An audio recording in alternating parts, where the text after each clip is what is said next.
Hey guys, how you doing? Thanks for joining me today on my next video. Today I'm actually going to be kind of showing you guys a little time lapse of a portrait that I'm doing for my friend. I've already started, obviously, as you can see, but I am just kind of going through here to kind of show you work in progress, a little bit of doing some hair and some other shadows on here as well.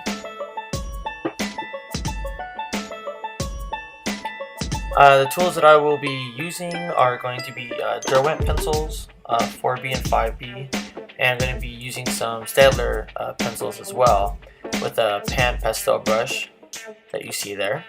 And I'm going to be using some shaders, some like little shaders is what I like to call them, little paper ones you can roll up. And then I'm going to be using some other tools as well, just to be kind of darkening the hair and the shadows around the face there. Now, if you watched my other video, which was how to draw realistic hair, you saw my technique on how I do it, but I didn't quite explain how I did that. So in this video I'll kind of explain as I'm drawing her hair how to really do that. So the way that I really do it is I start off with a very light pencil, maybe like a 4H or a 3H, and I kind of get the hair strands in order of the way that I would like them. Once I am doing that, you get the basic shape of the hair. Then at that point, what I do is I go over the next layer with a darker pencil, maybe like a B or a 2B, and kind of do the same pattern back and forth with those pencils to kind of get a little more darkness to the hair. And then if I wanted to go even darker, then I go to the next one, which is going to be 3B and then 4B, and then eventually going to a 5B, even a 6B for hair to make them really dark. Now the technique that I use is going to be using colored pencils as well to make it even darker. I'm not sure how many people actually do this method. It may not even be the correct method, to be honest, but this is what I use, and it really helps out and really makes the hair look a lot darker too.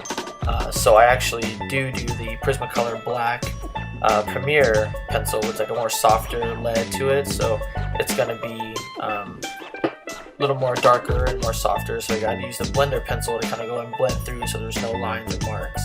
But before I use that pencil, I actually go and use the Prismacolor Very Thin Black as well. And the reason why I use that one is because it's not as dark as the Premier, but it also brings out the lines and the strands of hair in there, so you kind of see an idea of where the hair is going, and it makes it look a little more realistic in that aspect. And then the Prismacolor Premier brush, the pencil, is just mainly for making it a lot darker on the hair.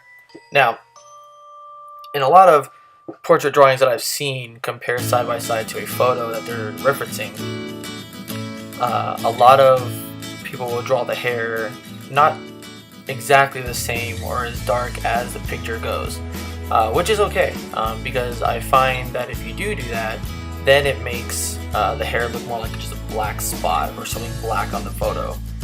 You don't get the true color or strands of the hair, the true look of the hair. So I don't quite do that. I do make the hair dark as I can, but I still try to make it look a little more realistic, so you kind of see that there is hair, it's not just a black spot there.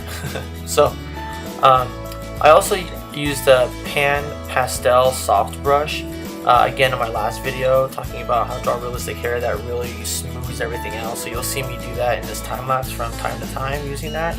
But I'll also use it for the shadows on the face as well, because I found that using that for shadowing and blending and shading for graphite really makes a huge difference. I used to use those little tortellines that you can go and shade it on the face, but they kind of left some straight marks. It wasn't very smooth blending, and it made my portraits not look very realistic. And so once I found this brush, this really made wonders for it.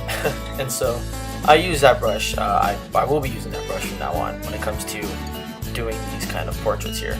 Now, getting the shadows around little tight places such as like the mouth, the nose, maybe around the eyes, things like that, those you want to use those little tortellini blenders, because those will get those easy, hard to reach places. And they'll be really helpful for blending and kind of making some good shadows. And so you might see me use that from time to time on there. But I hope that you you guys kind of take away some cool techniques from using this. Again, each technique is different to each artist, so not everybody does the same thing, but this is the way that I do it, and it seems to work pretty well until I can find another method.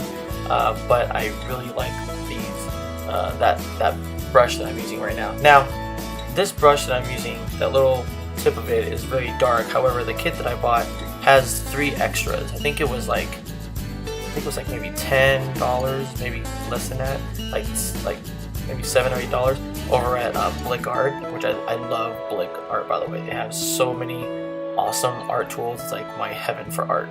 So I can switch the tools out. I know it's not probably what it's mainly used for, but it works really well in this sense. So and yes, you will see me use this brush over some color pencil, which I don't think it blends that great over color pencil, but the graphite that's underneath the color pencil, it will blend, therefore it will just mix in with the pigment of the Prismacolor pencil, and therefore making it a little more smooth or dark. So it does work in some sense. So I hope that this helps you guys, and I hope that you guys enjoy watching this. And if you have any questions regarding any of my artwork or want to suggest something for me to draw, please leave a comment down below. If you'd like to see more videos of some time lapses or how-to tutorials or anything, please hit subscribe on there. I will definitely be checking that out and making some more videos here soon. And I really appreciate all you guys for following my channel and looking at my videos. Thank you, and we'll see you next time.